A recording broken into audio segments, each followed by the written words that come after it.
ये आपने माँ की ममता सुनी, लेकिन अब माँ का हक कैसे अदा होता है।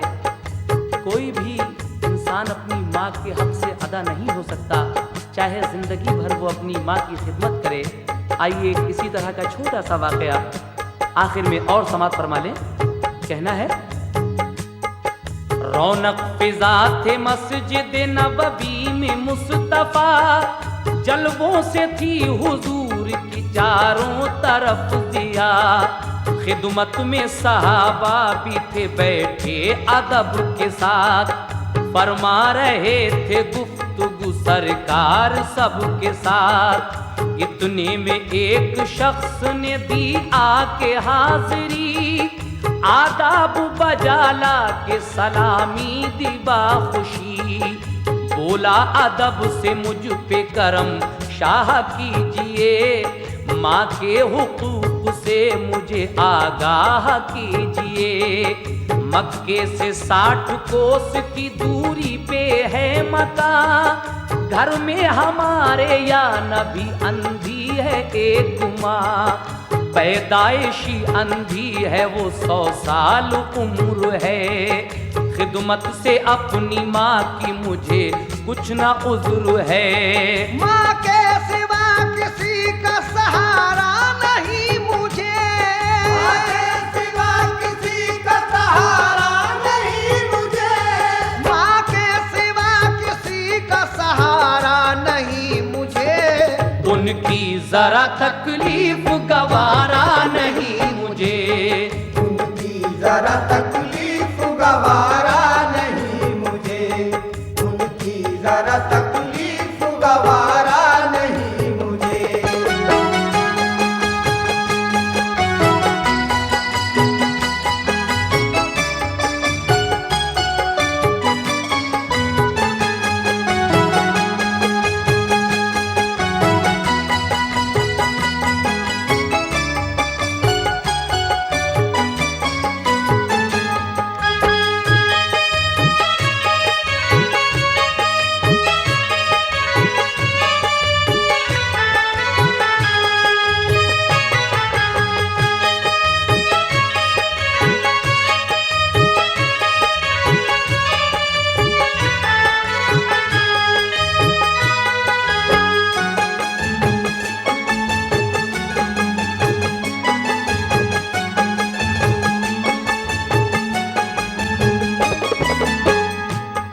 हर काम माँ से पूछ के करता हूँ मैं हुजूर, नाराज न हो जाए वो डरता हूँ मैं हुजूर, मैं इत्तफाक करता हूँ उनकी ही बात से, खाना बना के उनको खिलाता हूँ हाथ से।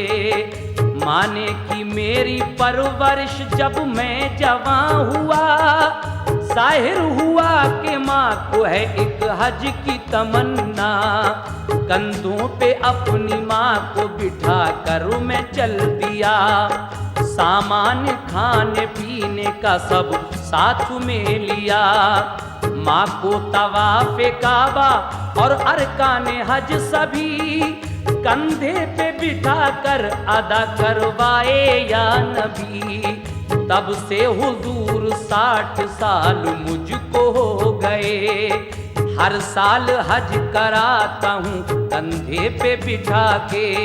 क्या माँ का हक अदा हुआ मुझसे मेरे हुजूर, क्या माँ का हक अदा हुआ मुझसे मेरे हुजूर, क्या माँ का हक अदा हुआ मुझसे मेरे हुजूर। इस बात से आगाह अब फरमाइए हुजूर, इस बात से आगाह अब फरमाइए हुजूर, इस बात से आगाह अब फरमाइए हुजूर।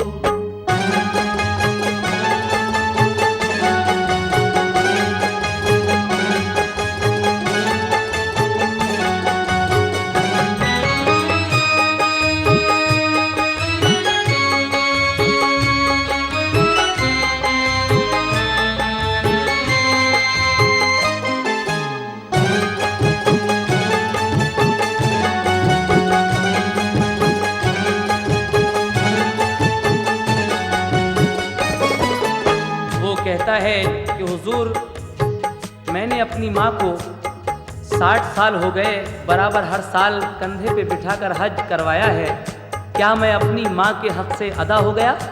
तो हुजूर सरवर आलम उसकी ये बात सुनकर क्या कहते हैं, लीजिए इस कैसेट का ये आखिरी बंद मुलाहिजा फरमाइएगा। ये बात सुन के मुस्तफा महबे आलम हुए, जब माँ की याद आ गई तो चश्म नम हुए। फरमाया माँ का दर्जा है बेशक बहुत बड़ा, माँ जिसको बद्दुआ दे वो दोज़ख में जाएगा। इंसान को माँ के जैसा कोई मेहरबान नहीं, कदमों के नीचे माँ के है जन्नत करो यकीन।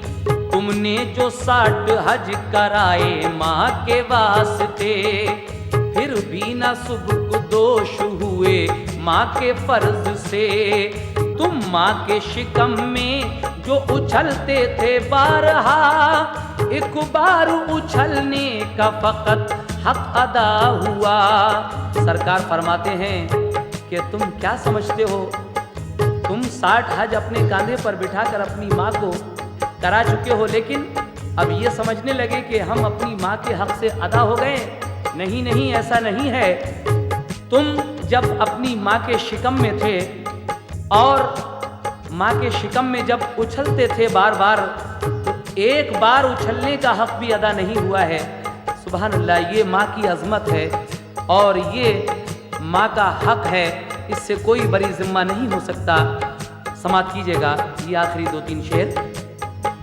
तुमने जो 60 हज कराए माँ के वास्ते, फिर भी ना सुबह दोष हुए माँ के फर्ज से। तुम माँ के शिकम में जो उछलते थे बारहा, एक बार उछलने का फकत हक अदा हुआ। सरकारे मुस्तफा से ये फरमान जो सुना, तो दिल में माँ की और मोहब्बत हुई सिवा। ऐसा भला होता है माँ की दुआओं से, ऐसा भला होता है माँ की दुआओं से, ऐसा भला होता है माँ की दुआओं से। अल्लाह अमान देता है सारी बलाओं से, अल्लाह अमान देता है सारी बलाओं से, अल्लाह अमान देता है सारी बलाओं से। ऐसा भला होता है माँ की दुआओं से, ऐसा भला होता है माँ की दुआओं से, ऐसा भला होता है माँ की दुआओं से। अल्लाह अमान देता है सारी बलाओं से।